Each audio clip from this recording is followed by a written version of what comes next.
You know, when you think about the great American writers, there's one name that just paints a picture way bigger than just words on a page. I'm talking, of course, about Ernest Hemingway. His life? It wasn't just a story he wrote down. It was this absolute whirlwind of adventure, war, and art. And it all came together to create this public image that was every bit as powerful and, honestly, as complicated as any of the characters he ever created. So picture this. The year is 1954. And Ernest Hemingway he's at the absolute peak of his fame. He's on safari in Africa with his wife, Mary. And you gotta understand, he's not just some famous author. Nope, he's the big game hunter, the deep-sea fisherman. He is literally the living, breathing embodiment of that rugged, larger-than-life hero from his own novels.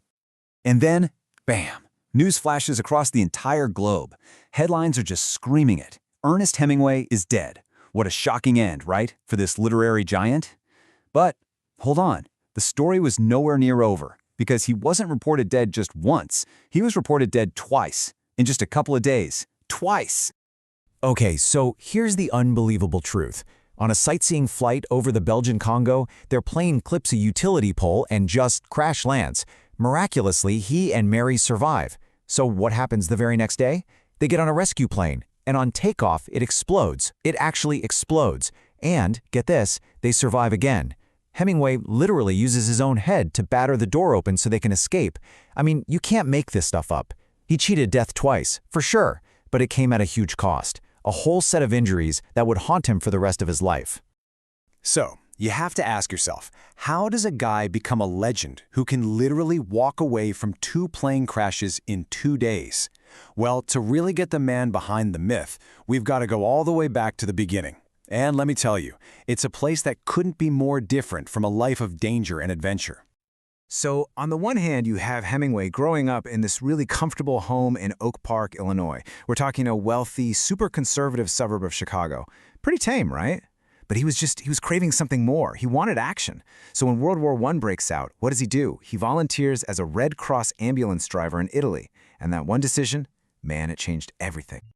So there he is, on the Italian front, just 18 years old, and he gets seriously wounded by mortar fire. He talked about this later, saying that before you get hit, you have this great illusion of immortality. You know, the feeling that other people get killed but not you. Well, that illusion was completely shattered by shrapnel, and those scars, both the physical and the psychological ones, they would become the raw material for some of his absolute greatest writing. After the war, this is where things get really interesting. He moves to Paris in the 1920s, which was basically the epicenter of, well, everything cool in art and literature, and he immediately falls in with a crowd of absolute literary giants. I'm talking Gertrude Stein becomes his mentor. She's the one who came up with the name Lost Generation for his whole crew. He's having drinks with James Joyce. He's starting this legendary friendship and, let's be honest, rivalry with F. Scott Fitzgerald. For Hemingway, Paris was basically his university, and these guys were his professors. And it was in Paris that he really perfected his game-changing writing style, what we now call the iceberg theory. So, what is it? Well, the idea is pretty simple but totally genius. The real power of a story isn't in what the writer tells you, it's in what they don't tell you. The writer just shows you the tip of the iceberg. You know, the simple facts, the clean, crisp sentences. But all the heavy stuff, all the emotion and the deeper meaning, that's lurking just beneath the surface. You can feel it, but it's not spelled out. And that forces you, the reader, to become part of the process, to help create the story's meaning. It's brilliant. Hemingway put it perfectly himself. He said, "The dignity of movement of an iceberg is due to only 1/8 of it being above water." See? He believed that if you, as a writer, really, truly know what you're talking about, you can leave things out, and the reader will still feel the full weight of the story. You have to realize, this was a massive change from the super flowery, detailed writing of the 19th century. It was radical, and it pretty much changed American writing forever. All right, next up, the adventurer's pen. So this brand new style of writing needed fuel, right? It needed raw material, and Hemingway found it by just living life to the absolute fullest. His art wasn't something he cooked up in some stuffy library. No way. It was forged in the fire of his own experiences, from the bullfighting rings in Spain all the way to the deep seas of the Caribbean. Eventually, he settled down in Key West, Florida, and that kind of became his base of operations. From there, he would sail his famous boat, the Pilar, out into the Gulf Stream hunting for giant marlin.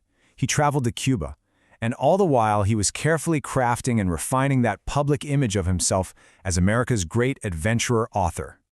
And here's the key thing you have to understand. His life directly, and I mean directly, fueled his work. It's a straight line. The trauma from the Italian front, that became a farewell to arms. His obsession with the bullfights in Pamplona, that gave us The Sun Also Rises. His experience as a correspondent during the Spanish Civil War, boom, For Whom the Bell Tolls. And of course, all those years watching The Fisherman in Cuba, that inspired his absolute masterpiece, The Old Man and the Sea. For Hemingway, you see, art and life, they were the exact same thing. Okay, on to our next section, the legend and the fall.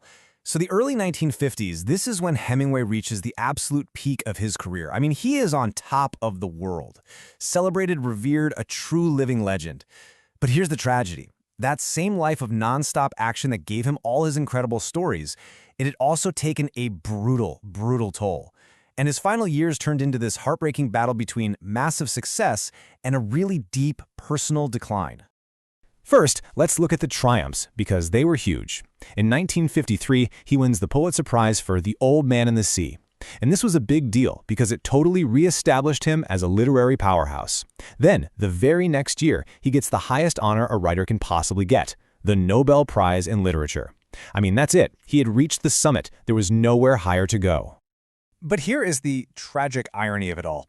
When that telegram shows up telling him he's won the Nobel Prize, Hemingway can't even go to Stockholm to accept the award. Why? Because he was still laid up, still recovering from the absolutely devastating injuries he got in those 2 plane crashes in Africa. Just think about that. The moment of his greatest professional victory was completely overshadowed by incredible physical pain.